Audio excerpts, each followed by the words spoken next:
কোনো ঝামেলা ছাড়া অন্যভাবে চিকেন মোমো তৈরি করে নিলাম। আর সেটা কিভাবে, পুরো রেসিপিটার সাথেই থাকবেন, তাহলে বুঝতে পারবেন। আর চিকেন মোমোর জন্য আমি এখানে চিংড়ি মাছ আর চিকেন নিয়ে নিয়েছি। আর এখানে আমি আদা রসুন কুচি করে আর সাথে ধনিয়া পাতা নিয়েছি। কাঁচামরিচ দিইনি, আপনারা কাঁচামরিচ দিয়ে দিবেন। আর এই যে এখানের মধ্যে আমি একটু পেঁয়াজও নিয়ে নিয়েছিলাম।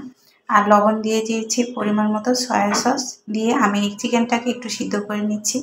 আর চিকেনটাকে সিদ্ধ করে নিচ্ছি বলতে এটার ভিতর থেকে পানি বের হবে, এই পানিতেই এটা সিদ্ধ হয়ে যাবে। আর অন্যভাবে চিকেন মোমোটা তৈরি করব। আর খুবই সহজভাবে বাসায় কিন্তু এই স্টিমের কোনো ঝামেলা এটাতে থাকবে না। আর খুব সহজেই এটা আমি তৈরি করে নেব। আমি চিকেনগুলোকে একটু তেল কম মনে হচ্ছে, এই জন্য আবার একটু তেল দিয়েছি। আর সামান্য পরিমাণ লবণ দিয়ে দিলাম। আর এই যে একটু পরেই সিদ্ধ হয়ে যাবে, জাস্ট খেলে একটু হালকা সিদ্ধ হলেই আমি এটা নামিয়ে নেব। আর পানিটা টেনে গেলে, আর এর মধ্যে আমি কাই করে নিচ্ছি। কাইয়ের জন্য এখানের মধ্যে আমি আটা বা ময়দা ব্যবহার করতে পারেন। আটা বা ময়দার মধ্যে এখানের মধ্যে আমি একটু লবণ আর একটু তেল দিয়ে কাইটে করে নিয়েছি। আর এখানে আমি একটা বড় করে রুটি বেলে নিব, তারপরে ছোট ছোট রুটি কেটে নিব। এই যে এভাবে করে কেটে নিচ্ছি, আর এই যে দিয়ে দিচ্ছি। আর এভাবে করে আমি চাপ দিয়ে এভাবে করেও রাখতে পারেন আপনারা। আর ইচ্ছে করলে আপনারা একটা ভাজও দিতে পারেন। তো এই শেপটা হলে এই মোমোটা বানানোর সুবিধা হবে।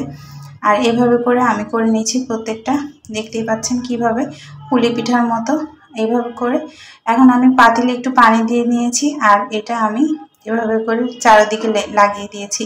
খুবই সহজ এটা লাগানো। পানিটা আগে ফুটার আগে দিয়েই এটা লাগাবেন না, আগে পানিটা ঠান্ডা থাকতে থাকতে লাগিয়ে দিলে পানিটা গরম হতে হতে এটা ভাপে এটা সিদ্ধ হয়ে যাবে। 2 মিনিটের মতো রাখতে হবে। 2 মিনিট পরে প্রত্যেকটাই হয়ে যাবে। একদমই সোজাভাবে আপনাদের জন্য চিকেন মোমোটা আজকে শেয়ার করলাম।